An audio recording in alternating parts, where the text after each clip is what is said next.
On our last episode, we would have touched on various contacts that persons can refer to in times of distress. For today's episode, we're going to peruse what anxiety is, symptoms of anxiety, and practical ways to alleviate the onset of anxiety attacks. All this and more on adaptive adjustment.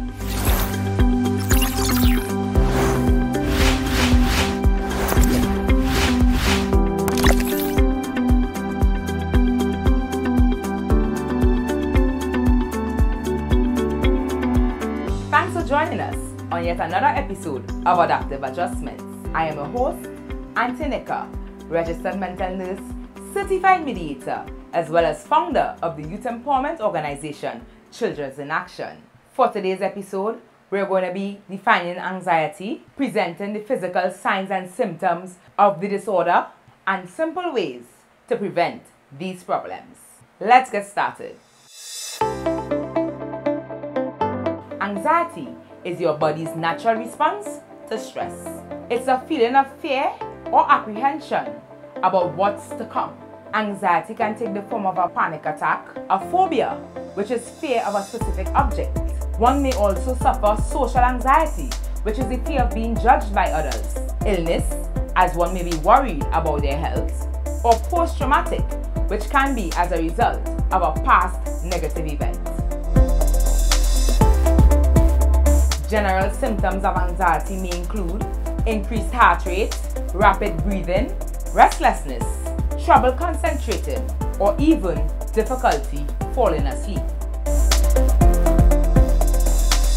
Now parents, you must bear in mind that children manifest anxiety symptoms different from adults and are often harder to detect.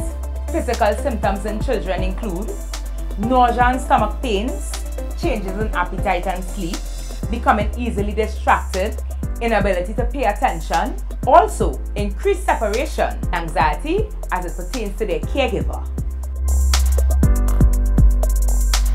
Parents, you want to keep the child physically active as this reduces stress, improves the child's mood, promotes sleep at night, and keeps the child healthy.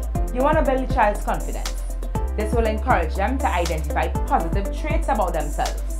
You also want to engage the child in relaxation techniques such as deep breathing exercises, where you can easily demonstrate by encouraging the child to take deep breaths in through their nose, hold for 3 seconds, and let out through their mouth. Guided imagery is also another form of relaxation technique where you allow the child to envision themselves in a safe space, a space that makes them happy, away from distractions, where they can become one with the environment and extract any negative thoughts that may be plaguing their mindset.